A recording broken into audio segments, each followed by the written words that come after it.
Welcome once again to the Cow Report, and of course I'm your host Chuck Lee, and today is Monday, April 27th, 1995, and we're coming to you live from the beautiful downtown L.E. Phillips Memorial Library and Taco Stand. And boy, oh boy, we got a lot to talk about today, so without further ado, we introduce Fred the Truth Stafford. Hello there, Chuck. Glad to see you're back, Fred. Yeah.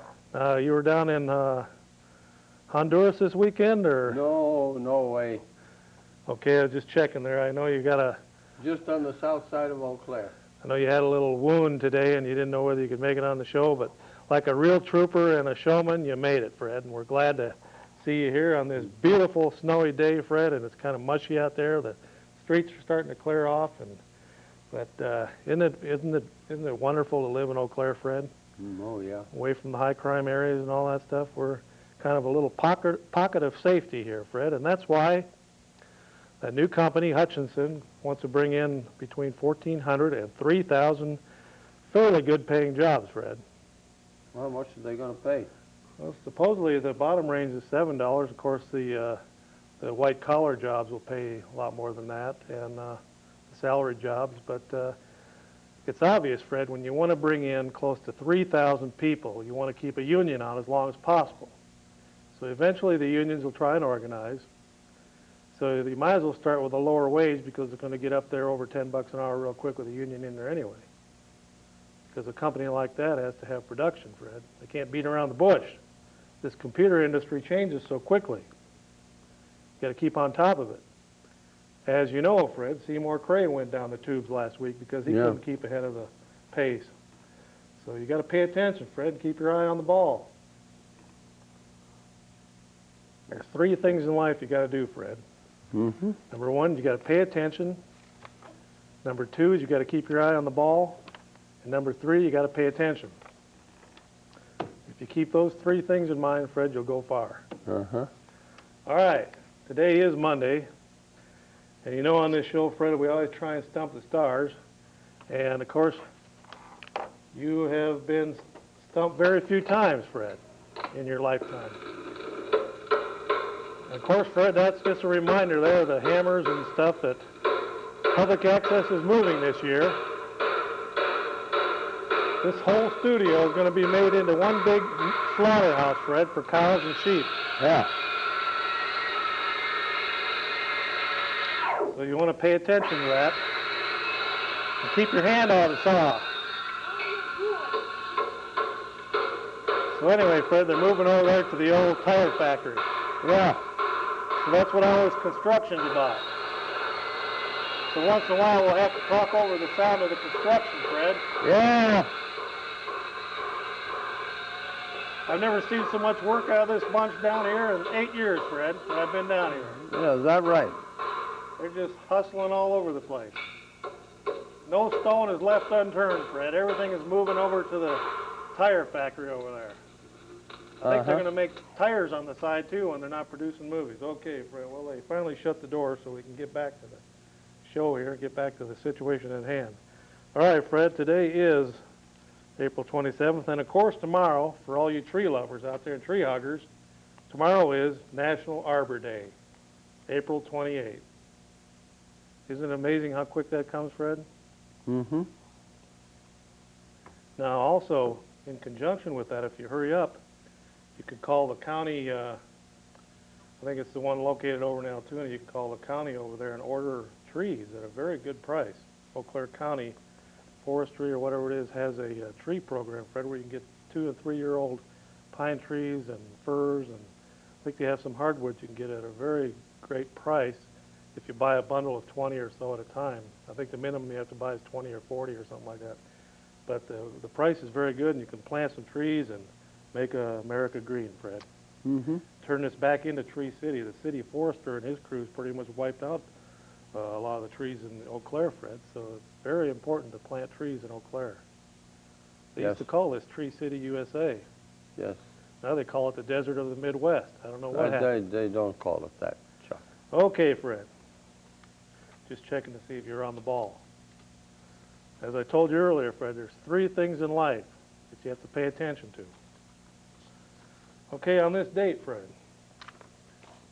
are you ready? You ready for this one? Go ahead. March 27th, 1964. What happened?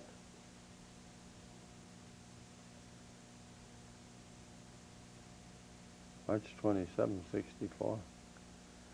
Well, I'll give you a clue. Anchorage, Alaska. They had an earthquake there. That's right. One of the biggest earthquakes ever recorded in the history of the United States. If you look at a map of that west coast, Fred, you'll notice that what they called Old Mexico, there's a great big groove in the water there, and it goes all the way up to Alaska. That whole thing's going to collapse in on itself one of these days, Fred. That Andreas Fault and the other faults along there run from south of Mexico all the way up past Alaska, Fred. It's part of that Pacific Rim. I don't know exactly what they call it. I can't remember. Earthquake Alley or whatever it is, Fred, but it's a very rough area. And once again, Fred, you got it right. We're glad to see that you're on the ball and paying attention. Okay, now I know you've been studying over there, and I know you had something very serious that you wanted to talk about. So what do you got there, Freddie? Well, we have coming up on Thursday, May 4th, the National Day of Prayer. It will be at it's 12:20 to 12:40, and it will be at the courthouse with the entrance on Oxford Street. All right. And we'll be praying for our country, for our politicians who are betraying us, and we'll also be praying for the problems that families have, and revival. Now, Fred, in the past, hasn't that been held at City Hall? At City Hall, yes. It's kind of noisy there, so we have decided to make a move. All right. And you get pretty good crowds there every year, don't you, Fred? Well, we've got around 150 people.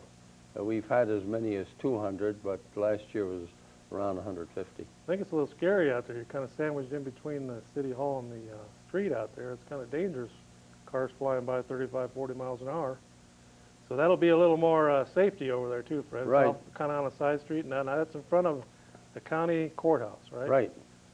Out on, so that would be the west West side. West yeah. entrance. And what time is that again? 12:20 to 12:40, May 4th, And Thursday. Okay. That sounds like a winner, Fred. And then is there anything else going on later that night? There may be a meeting at night. We haven't firmed that up as yet. All right. Well, Fred, I just had some news hot off the presses here, and let's see what's happening out there in the world. Of course, you know Cato Caitlin, Eau Claire's own, Kaylin, testifying in the O.J. Simpson trial. And isn't that wonderful to have Eau Claire mentioned out there in the O.J. Simpson trial as being connected to that? Isn't that wonderful advertising, Fred? Anyway, he's on the stand again today, Fred. Guy's going to parlay this into $1 million. You know what else, Fred? Looks like the baseball strike is ending. It is. Couldn't throw out the ball there. Here's a real important thing, Fred. They finally looked at these NASA funds, and I'm for some of the programs in NASA, but probably about 75% of them seem to be wasteful. Seems like they're just going up there and going up there and going up there. Now the Russians, those poor third world Russians, have had this Mir space station for years up there, Fred, and they've had their cosmonauts up there spying on the United States and taking photographs and spying all over the world. They know our troop movements are. They know exactly what we're doing. Here we have to send a shuttle up every few weeks and send up satellites, while they've got one permanent manned satellite up there that actually, Fred, with the equipment they have up there, they could actually put our satellites out of business with their laser beams and stuff that they have there. So that was one thing where we let down on. We should have had a space station years ago. If the Russians, a third world nation like the Russians, can do it, we should have did it, but we didn't. Instead, we went with the shuttle route. When we lost one of the shuttles, it was over $1 billion down the tube, Fred, on one shuttle. Maybe closer to $2 or $3 billion. But anyway, Clinton's cutting NASA funds, Fred. He announced it today. And that's going to affect NASA. They're going to save $13 billion over 5 years. And it's going to result in 55 to 215,000 jobs in government, space-related industries are going down the tubes in the next 5 years, Fred. Up to upwards of 215,000. Well, it seems like to me that they want to put more people on welfare. Well, you know, They're Fred, getting rid of the people in the armed forces, and where are they going to go? There are no jobs out there for them to get. yeah, but how many times can you send a space shuttle up there and then have someone up there spin around in weightlessness, plant a few soybeans, and then come back to Earth, and then tell us how great the soybeans grew and how great it felt to be weightless? We've been hearing about weightlessness since the 60s. This is almost the year 2000. Mm-hmm. I mean, they can't use that trick anymore. There's too many people that have heard it over and over again, Fred. They got to produce results, and they're not doing it other than putting up some spy satellites and putting up some telephone satellites and TV satellites for some of the big companies. And as a matter of fact, that reminds me of Fred. You know, the other day there was an American astronaut went up with the cosmonauts, those third world Russians. Yes. They sent up another one of their satellites. No hitches, no strings attached. Shot them right up there. Do you know that the United States handed over $400 million to the Russians in conjunction with that space shot the other day? Here we've got people laying in the gutters in this country. We've got people unemployed, people out of work, people homeless, handicapped, veterans, problems, alcohol, drugs, and we're giving the Russians $400 million, Fred, in one shot, Well, just to get our man up in space. I don't know. I don't trust the Russians to begin with, and I don't think they have turned completely away from communism. Well, Fred, this wasn't very widely disseminated in the news. I heard it actually I read it in a St. Paul paper, I think it was, way back on page 20 or something like that. It was not very well publicized that they slipped $400 million to them. Now that's on top of all the other special aid and foreign aid that we're giving Russia. And they still have one of the biggest armament producing factories. And they've been increasing their production of armament, and they're selling some of that armament to third world countries. They certainly are, Fred, and they're doing it day and night. They just sold 2 submarines to Iran. Here we are funneling money in the front end, and they're shoveling out the back end with subs and stuff and getting money back on both ends, Fred. They're getting money back from the armaments they sell, and they're getting money from suckers like us in Japan and Germany that are pumping money in the front end. And what are they producing? Destruction, bombs, guns, and the Chinese are good at it too, Fred. You know, a friend of mine was at a gun show this weekend, and they're just dumping those semi-automatic rifles in this country at $100, $90 a piece. And they're made in China. They're a real cheap-looking thing. But they're just mass-producing them over there in the factories with slave labor, and they're shipping the guns over here. There's a lot of them that come in over across the Canadian border. So anyway, Fred, we still have a volatile situation in Russia. By no means are they out and knocked out. As a matter of fact, they're starting to track our submarines again. The Defense Department is starting to put out information again that the Russian submarines are hot pursuit of ours. They're watching our troop movements. They're watching us very closely. They have contracted, Fred, as much as they are. Now they're getting ready to expand, and they're going back into imperialism, moving back into South America, going to prop up Cuba again. They're back in Africa, stirring things up. They're back in the Philippines. They're on the move again, Fred. They're trying to rebuild that empire lost 5 years ago. I see something else. We have agreed to send U.S. troops over to Angola to be under UN command. Oh, is that to guard the Kennedy's oil wells over there? I'm not quite sure what it is, but I do know that it is in opposition to the man who is opposed to communism over there.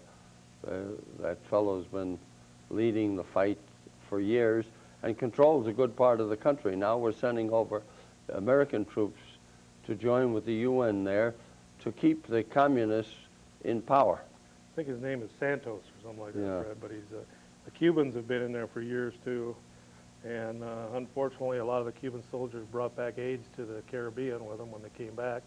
A lot of them had to be quarantined, never to see their families again, without a fence between them. They wouldn't let any physical contact between a lot of those Cuban soldiers who came back with AIDS, they were hustled off to the AIDS concentration camps in Cuba, Fred, HIV positive camps, and never to have any real close contact with their families again because of their fear of it spreading throughout the island. Okay, Fred, well that's it for NASA. So they're going to cut $13 billion out of there, Freddie. Where were you on Saturday, sir? Which Saturday?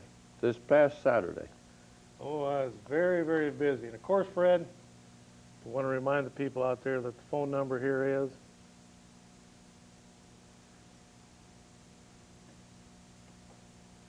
839-5067, Fred, Oh, it is, huh? if they'd like to call in. You know, the way I asked that, I thought that maybe you would have been down picketing Planned Parenthood. Oh, are they still picketing down there? You bet. Huh. And a man that was down there and picketed with him, that came from court, John McIntyre, right close to the end of the picketing, he went to his car to rest and he died in his car. Picketing down in front of there, huh? Yeah. Oh. Were you down there? No, Oh, where were you at? I was home. Well, Fred, that was hot off the press here, and got this just in, Fred. Thank you for that, Common. Once in a while, we use Common over there on the typewriter, Fred, to get this stuff into us here, hot off the press. Put some fast typing there, Common. Okay, this comes from Belgium. I don't know what Common was doing over there, sniffing around, but he got this hot off the press, and Common typed it up for us so we can read it. Fred, it says, Belgian researchers say they have devised a new test for HIV that can tell people within days of exposure whether they have the killer virus, rather than waiting several months as with common testing methods. And this test is going to cost about $10, Fred. Mm-hmm. Of course, the United States will try and keep it off the market because they don't want us to know if we got AIDS or not. Because if everyone starts popping up with HIV and they don't have any connection to the dangerous ways of getting it, and if they're just getting it and they can't figure out how they're getting it, Fred. But it's very odd, Fred. Now, if you had TB, you'd want to know about it, right, Fred? You bet. But with the HIV, they won't let mass marketing of the AIDS test kits on the market in the United States because they're afraid that we might get depressed if we find out. But a lot of people want to know where they stand on this issue, Fred. The earlier it's caught, the better chance you have of living longer. So why deprive the people, especially when they can get it down to $10 a kit? You'll know within a few minutes, Fred. Mm-hmm. And it's very, it proves to be very accurate too, Fred. Here we have homophilia in Iowa. To the cult of multiculturalism, audacity, secrecy, and deceit go hand in hand, as was demonstrated really in Des Moines, Iowa. The shocking recommendation prepared by the Des Moines Public Schools Sexual Orientation Advisory Committee were not supposed to leak out, but they did last December, just before Christmas. And when parents learned of the committee's incredible proposals for the district's multiculturalism, non-sexist education plan, they were understandably appalled and outraged.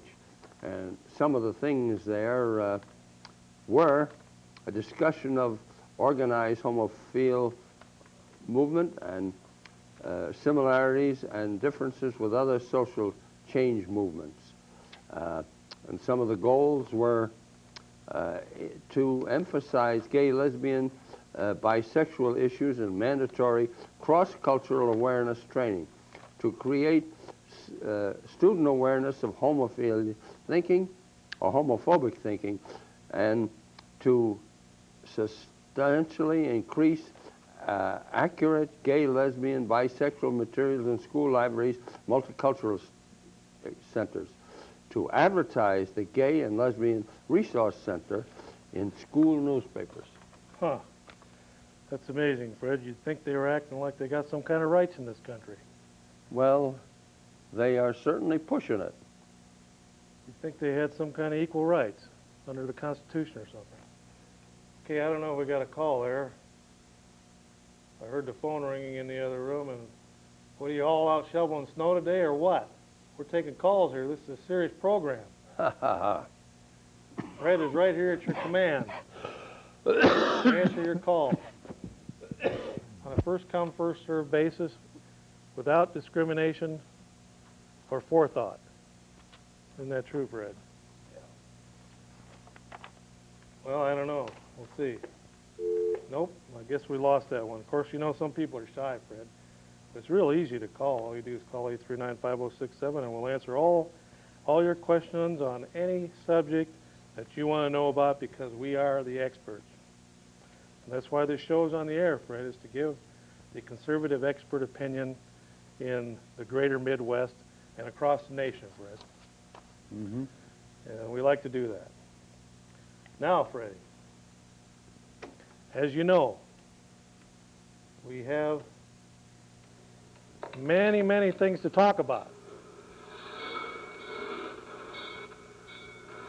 And you know, we're right by the fire department here, Fred, and on a day like this, you gotta be careful about fires.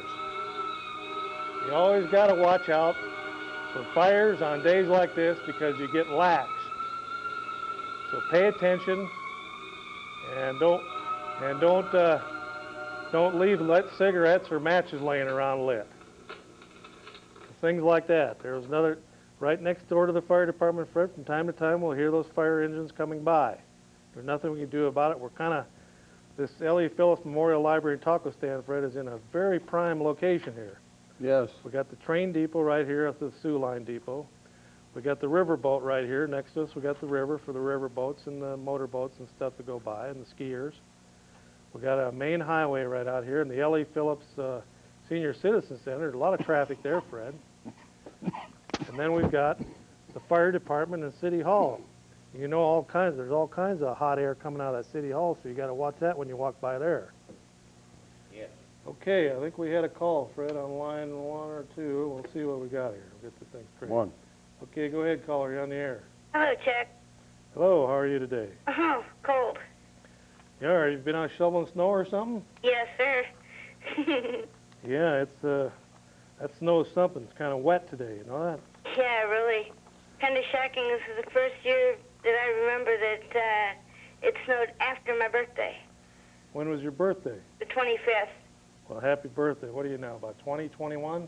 Oh, thank you very much, sweetheart. No, I'm a little older than that. Well, you don't sound like it. I'm 27. Oh. Okay. All right, well, what are you doing today Oh, doing the same old thing. besides shoveling snow? Same old, I guess. So do you have a big question or comment today? Yeah. Okay, I was at the McPhee Center on the college campus this weekend looking at the AIDS quilts. Yes. Okay, I've got a suggestion. All right. I was thinking of getting something arranged where it would be more research and the community would know more about the AIDS instead of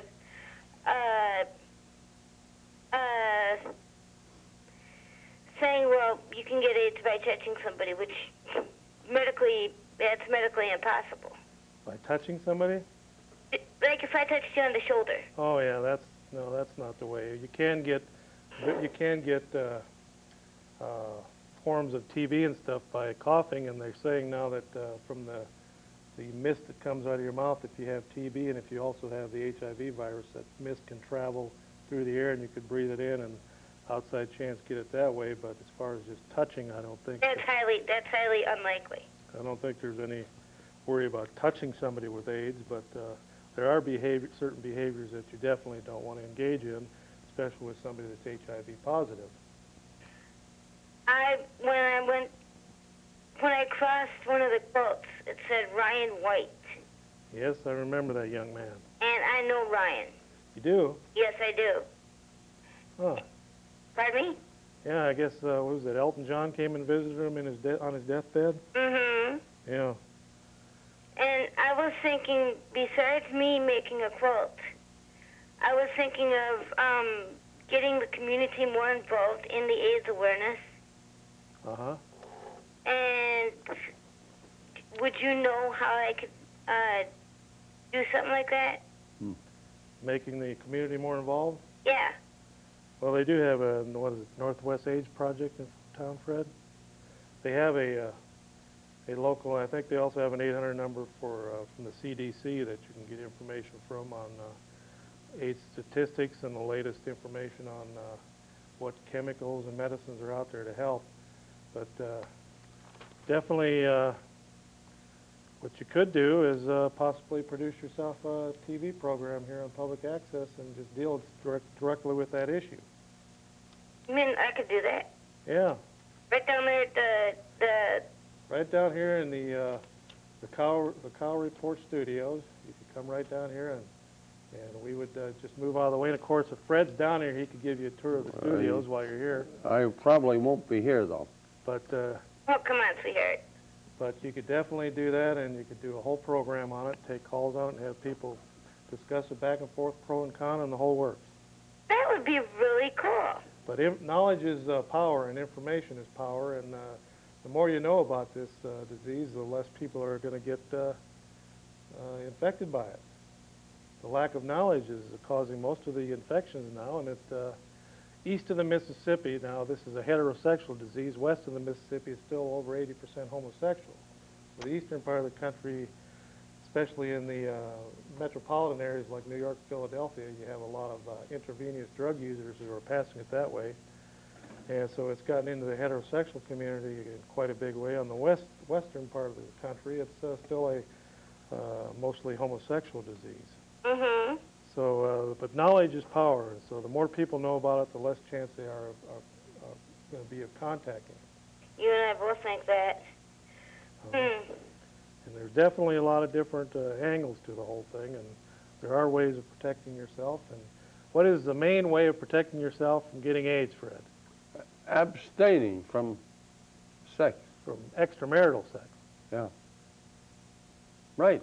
That's the number one way. Even the Surgeon General says that. Mm-hmm. So we got to go, caller, but we want to thank you for calling in, and check out Public Access. You can call Joel or Sherry after the show on this number, 839-5067, and talk to them and see what they can do about you setting up a program. All right, great. Well, you have a very good day. Okay, be careful out there shoveling. Today is a good day to get a heart attack. I've got back problems right now. So everyone pace yourself out there in the snow. It's very heavy and wet. Mm-hmm. Okay, thanks a lot. God bless. We'll see you. Bye-bye. Bye. Okay, Fred, did we have another call, or was that... Two. Oh, Chuck? Yeah. You got anything to win today? What do we got here, Freddie? Yeah, we got one of these, we got the March issue of the Christian American. You got that impeach Clinton bumper sticker still? Yeah, we still got one of them. Ooh.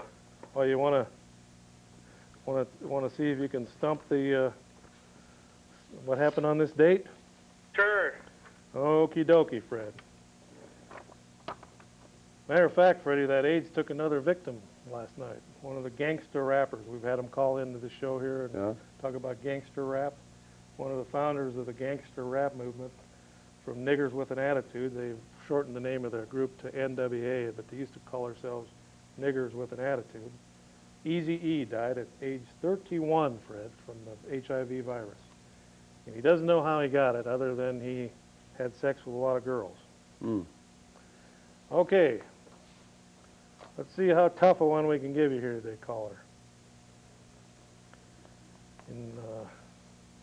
Yeah, here's a good one. 1979. Okay. In Pennsylvania, a nuclear power plant malfunctioned. And thanks to the quick efforts of the staff and the safety systems, they managed to avoid a catastrophe. But the experience severely tarnishes the image of the nuclear power movement in this country. And since then, there haven't been very few, if any, new nuclear power stations come on board. Very few since 1979. What was the name of that power plant that caused such a controversy and scared everyone. It was almost like Chernobyl there. If it had actually melted down, it would have been worse. 7 Mile Island? Close, but no cigar. Manhattan Project? 3 Mile Island. Oh, I came so close. Hey, Yep. can I ask Fred a question? Just 4 miles away. I want to remind the callers today now that we want to keep this show clean and sending a threat or fear of anything or obscenities over the phone lines is a crime. So be careful what you say. So go ahead and ask Freddie your question. Well, Fred, I was watching the other week, and you said something you wanted to ban MTV. Are you still trying to do that? I didn't say ban it, but Put a block on our cable? there is. I have a block on mine, but it's something that ought to be considered by parents because much of the material that comes over is anti-parental, and it stirs kids' interest in directions that they would be better off staying away from. Yeah, but there's nothing really bad on it. All there is music. Oh, I listen to some of that music, and I wouldn't want my kids listening to it.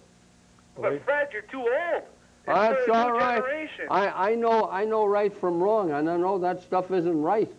But it's not like they're swearing. They beep everything out. Now I know.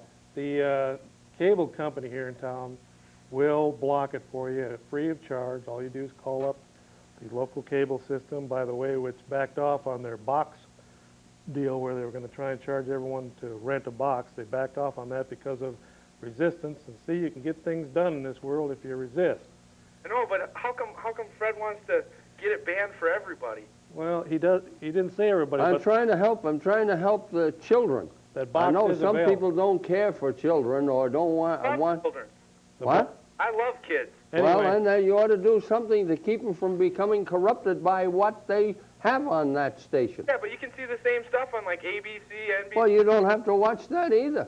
Well, what else are you going to watch? Well, watch something that's decent. Tune into the Family Channel. C-SPAN, C-SPAN is another one. Cable News Network. C-SPAN, they got like murder trials and stuff on that stuff. And there's some pretty good stuff on that.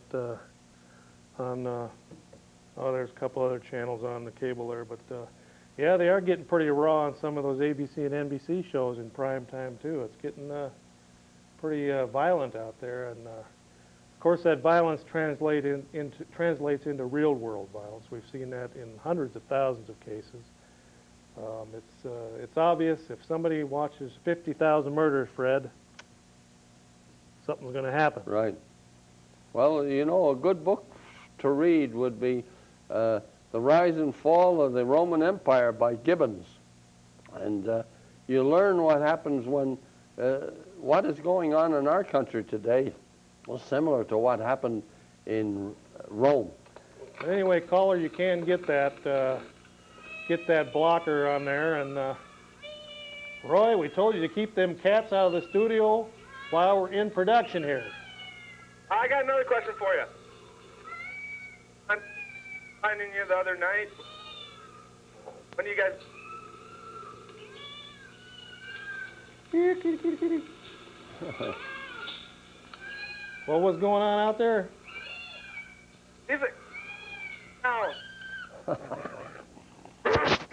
Okay, what happened now? I was wondering, when do you guys broadcast so we can watch you more often?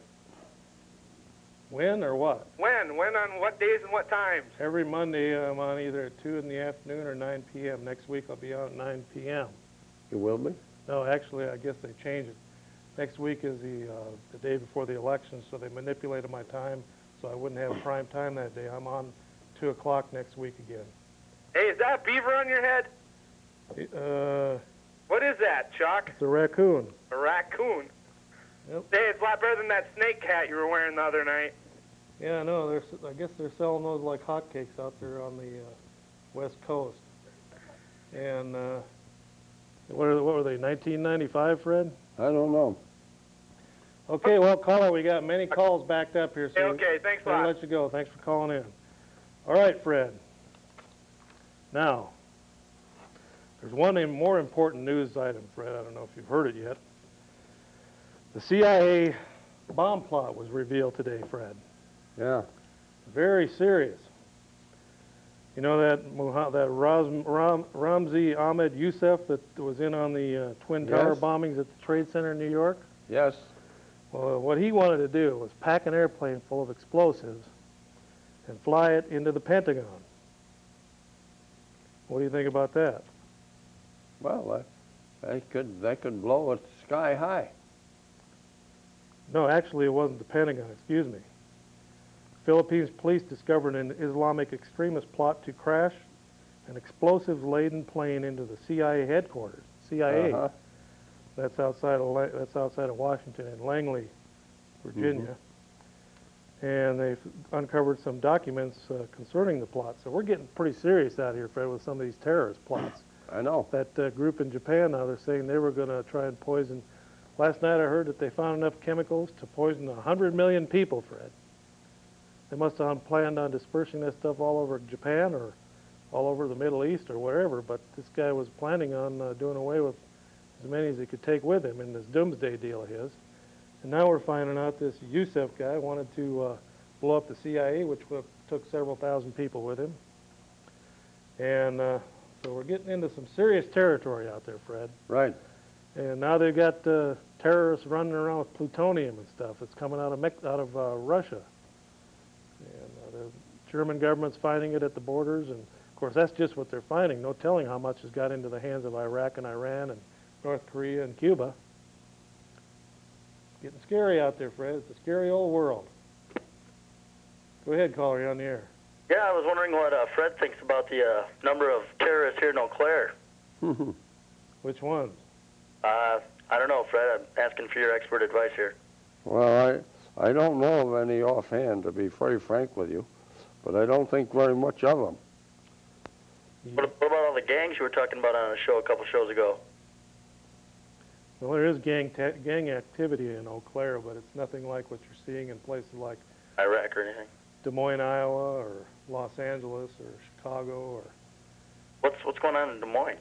Des Moines, Iowa is having a massive influx of cocaine from the gangs in Los Angeles. They've set up shop in Des Moines, and very terrible situation down there. The courts can't deal with it. They're arresting so many people, and they're just dumping the stuff in there by the tens and 20 pounds worth of cocaine at a time is being brought in. Hundreds of pounds of it dumped in there. The crack cocaine situation is really getting out of hand in Des Moines. It's almost to the point where they could have to call in the National Guard, Fred. It's just they got a siege going on down there in Des Moines, thanks to the Crips and the Bloods moving into the Midwest. And Des Moines is one of their areas where they're setting up and then branching out from there. And Fred going to set up a task force and go down there at all? No, that's outside of my expertise. Oh, okay. outside your jurisdiction, Right. isn't it? Yeah. Have to Okay. let the police take care of that one. Yeah, Fred's got bigger fish to fry. I bet.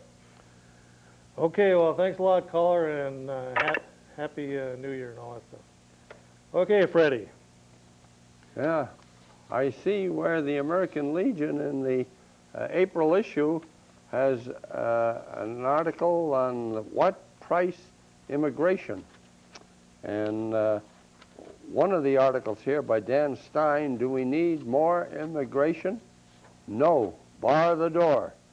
And Dan Stein is the executive director for American Immigration Reform, called FAIR. Yeah, that's all we need is a couple 100 million more immigrants, Fred. Yeah. Yeah, that'll really straighten things out in this country. Well, in the meantime, Fred, up in Chippewa Falls, they're going to try and throw the book at a woman who shot a guy in the hand for molesting a little girl. And I guess he's been arrested for it. And she said to the guy, "Stick out your hand," and she shot him in the hand. And she said, "Next time you molest that little girl, I'm going to shoot you in the head." And she said that she got it out of the Bible. Uh-huh. So they're going to try and throw the book at her up there. Here was her quote: "If you ever touch the girl again, I'll shoot you dead." And I guess the guy's been arrested for, I think the guy has been arrested for the... Previously. and it was a similar sexual... offense. It was the sexual assault of an 11-year-old girl is what she was upset about. Her name is Cynthia Anderson, and you might want to keep your eye on that case and send some money to her defense and look her phone number up and address and write a check to her. She's up in New Auburn, right? Yeah. Charges carry a maximum penalty of nearly 21 years in prison. Well, you know, they'd be more apt to do something about that than punishing the criminal. Yeah, she could get 20 years, and the criminal could end up being that girl's babysitter again. Hmm. All right, we better take a call here, Fred. There's people eagerly awaiting out there, and let's see if we can get get all this stuff straight here so we can take a call here. There's the phone now, Fred. Or is that the doorbell? Let's see. Which is it? Oh, that's the doorbell. It's probably Common trying to get back in. We Yeah. lock the door, you know, when they go to the bathroom. Common can't get back in because he doesn't have a key. Okay, go ahead, caller. You're on the air. Yeah, Chuck, I just wanted to know what you think about that situation over in Iraq where they got the two U.S. People that they're holding, and they just sentenced them, I think, to 8 years. Yes, they gave me 8 years for stepping out of line there. What do you think the U.S. government should do about that? Anything?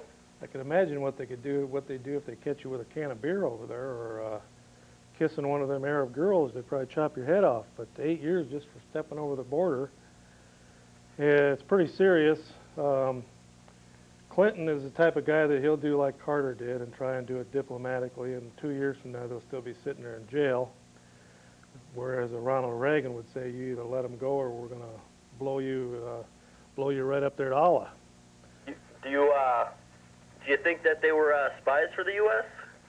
Or Yeah, just it's a bunch of people that got misguided? It's a possibility that they could be, but what are they doing? They're probably spying out the front lines of the Iraqi army to see what they've got up there. So, you know, it's probably in our interest if they were spying. But either way, there was a trial held in one day, and they were tried and sentenced and thrown in prison all in one day, and that's not really what we consider due process in this country. And that in other countries, they don't have the same due process laws as we do. So it's unfortunate for the two guys, but usually these things blow over. We send in the diplomats, we cut a deal to, in this case, the Iraqis are using this as leverage to get oil flowing again so they can get money coming back into the country so that they can rearm because they're nervous about Iran. Iran's buying submarines. Iran is doing troop movements along the Iraqi border and in the Straits of Hormuz there, I think it is. There's a very strategic waterway that Iraq is patrolling now and sending troops to. So Iraq is getting nervous, so they got to do something. So this is their way of putting pressure on the United States and other governments to let the oil flow again so they can get the money they need to offset what Iran is up to. Well, the U.S. has no diplomatic ties with Iraq. They're going through the Polish embassy, I believe, to try to get these people free. Do you think Clinton's just trying to cover up for himself by not letting the U.S. get involved and letting the Polish government try to free Americans, or do you think we should See, what's that get tell them you? out of there? What's that tell you about Clinton dealing with Polacks? Think about it. Okay, Fred. You know, there's something else about Iraq. They have missiles and other armament right on that strategic waterway on their side of it. They can blow anything out of the water that comes in, uses it, shipping, etc. Yes, Iran is definitely back in business, Fred. We're one of their biggest trade partners. We buy a lot of oil from Iran. The United States does. We're one of the biggest purchasers of their oil. We're well over 50% of our oil now is bought in foreign lands. If there is another oil cartel where they try to shut the oil off, we're going to be in deeper trouble than we were in the 70s, Fred, because we're more reliant now instead of less. All the big dreams and stuff about solar and water and wind energy, that's all fell to the wayside because the economy's caught up to the price that we're paying at the gas pump now, so people aren't worried about it.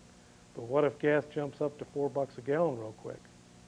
Then you're going to start looking at water energy, solar energy, wind energy, and all the alternatives. But right now, there's no interest in it, Fred. Over 50% of our energy is bought overseas. We're in serious problems. We're too reliant on the foreigners, Fred. We need to I be know. self-reliant I know, in and that area. we ship the Alaskan oil over to Japan instead of using it here. We got our troops are spending billions of dollars protecting Japan. From what? Go ahead, caller, you're on the air. Yes, Chuck, I just want to know what you do for a living. I'm a independent writer and researcher. All right, I just have one more question. Does your beard tickle? Tickle? Yeah. Well, give Roy your phone number afterwards, and we'll discuss that after the show. Okay, Roy Rogers Hoff, of course, in there. He's our engineer and plumber and everything else. One and two. One and two. Okay, Fred, have you got anything to talk about, or are you through for the day? Well, I see where the intelligence community, UN and the intelligence community, the Clinton administration has been working with the UN intelligence, and we have been giving them some information. And what has happened, of course, this come through Morton Halpern, who obviously entertains a peculiar definition of major security risk, but the proposed legislation will make it extremely difficult and if not impossible to provide meaningful intelligence support to these UN activities which are support of the U.S. foreign policy goals. Now, what happened with that, there was leaks of that information to by the UN intelligence services. And God knows how much damage that caused. Well, not too many people know it, Fred, but this studio is actually in the middle of a third world country, so from time to time we'll have some executions off stage there, and we leave that up to Common and Roy to clean up later so that you can do your tours down here without stepping over the unfortunate. So we better take a call here, Fred. Yes. Hello, Fred. Yes. I was wondering what your comment is on the massive influx of Cuban and Haitian refugees into our country. Well, I think... When did that happen, caller? On as we speak, Oh, yeah. down in Florida especially. Have you been down there lately? Well, I just got back from there, spring break. Saw quite a few of them. How far south were you?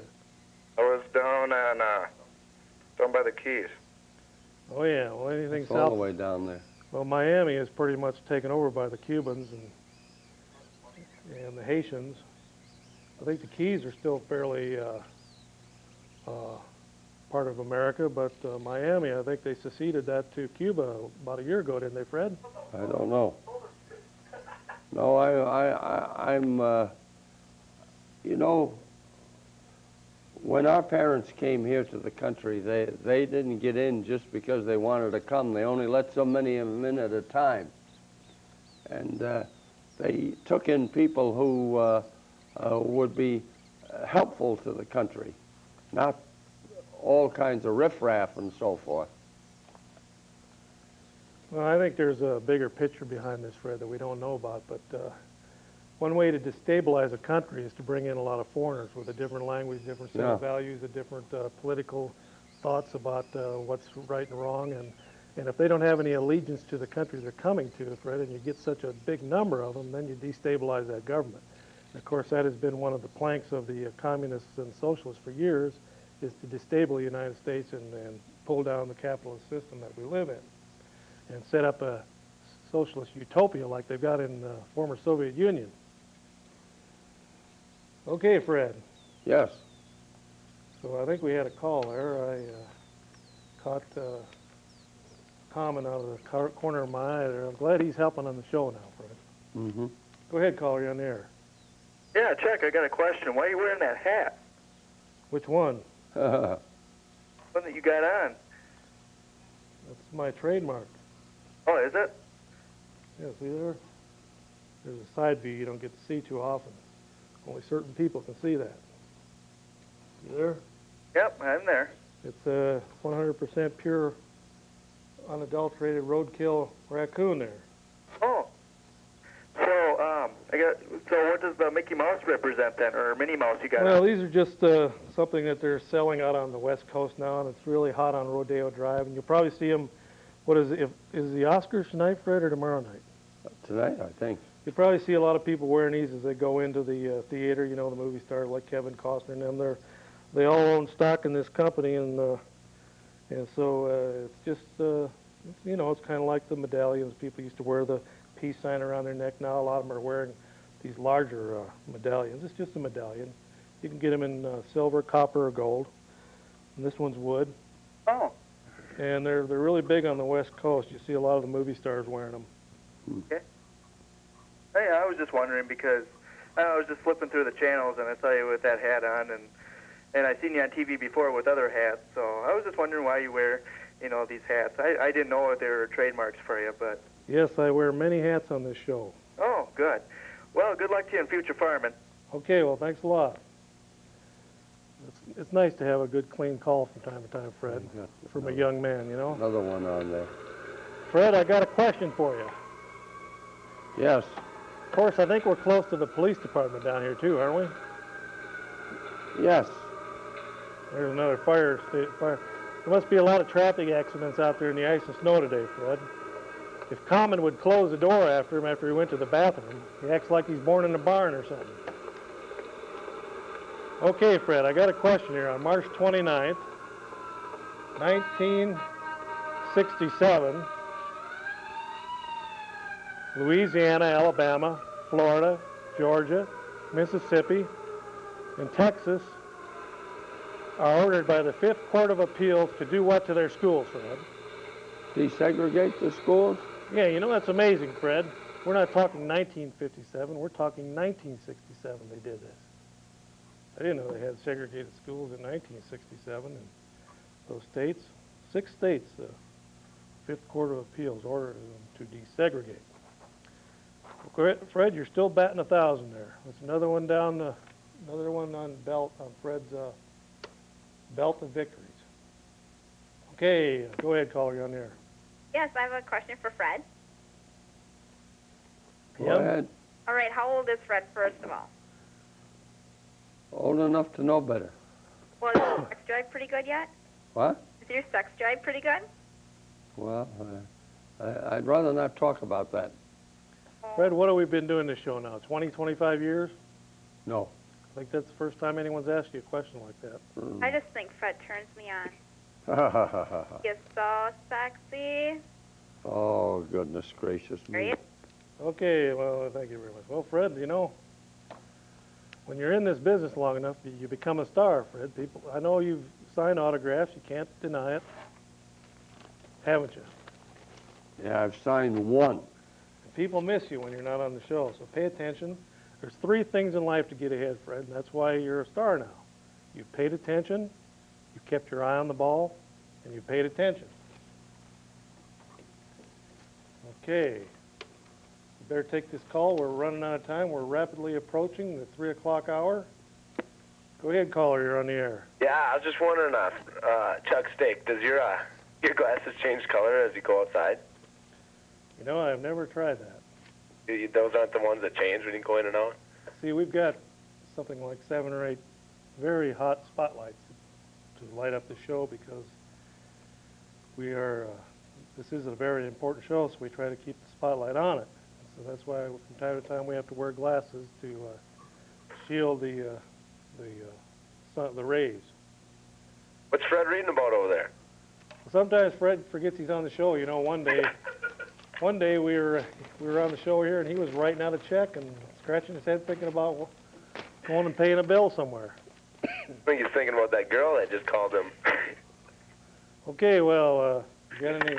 Thanks a lot, caller. And you know, Fred, Got another. you're batting. You've been hitting pretty good there. What do you got there? Well, I was just looking at see where Pat Buchanan has officially announced his candidacy for the presidency. Well, you got. And Gary Bauer has told the Republican leadership that they better take up what the people are really concerned about, and the moral decline in our country, and abortion and other things. And if they don't, he will form another political party, a third political party. Okay, Fred, yeah, we got Pat Buchanan in there. We got Alan Keyes. He just came in. Bob Dornan's coming in. We got Arlen Spector. You got Wilson from California. You got Graham. You got Dole. And Colin Powell looks like he might run with somebody. So it's getting very crowded out there, Freddie. Very, very crowded. Go ahead, caller, you're on the air. Yeah, no, Chuck, pay attention. This is a long question. Since Steve Gunderson has announced his homosexuality and decides not to run for the House next term, who's your pick for the seat? And if so, are you going to run? I'll tell you what the scuttlebutt is, and you're going to hear it first right here on the Cow Report, because we try to keep up on those things. There's a guy named Harsdorf from over on the western side of the state. His sister is a state representative. He was formerly a state representative. State senator. Harsdorf was? Maybe Yes. he was a rep too. But anyway, he was also 3rd District Chairman of the Republican Party. He is seriously considering throwing his hat in the ring. Of course, Steve Gunderson's brother, that whole deal with Steve Gunderson's brother running for U.S. Senate was to establish his name. And of course, the Gunderson name is well known in the 3rd District thanks to Steve's 20 years of activity in the 3rd District. So Steve's brother will possibly, more likely, about 99.9% get in, because Steve can dump his whole campaign apparatus, his contacts, his money sources, his political action committee money that comes in, that whole machine, including the people that are behind that machine, can be dumped into the lap of his brother. So I would say that you would see Steve's brother jump in, and Steve could very well run for United States Senate in Wisconsin against Feingold. And that's why Steve is rattling the sword out there in Washington, and he's gathered his group of supporters in the House around him, and he's trying to be more visible, because he could very well be looking for a run at the U.S. Senate.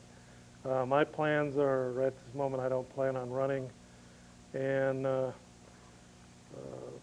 there's also an outside possibility that a guy named Rob Krybeck could run. And there's also another possibility, well, pretty much certainty, that Dave Zine is running in Obie's district. What are we down to, about 2 minutes? Okay, we'll take one more call, and then that's about it for the day on the calls. Go ahead, caller, you're on the air. You got about a minute. Well, I guess we lost him. All right, Freddie. One more thing, Freddie. Did you know the United Nations has 74,000 people under their military command now around the world? Yes. In different parts of the world, fighting wars. And there's no peace in any of the places they are, right? No, there ain't going to be.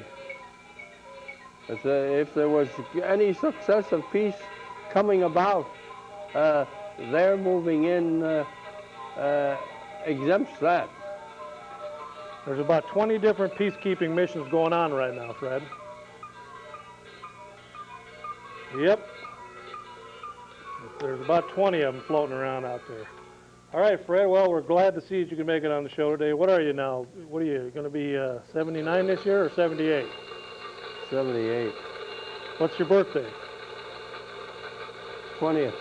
Of what? May. Okay, remember that, folks. If I got a show around then.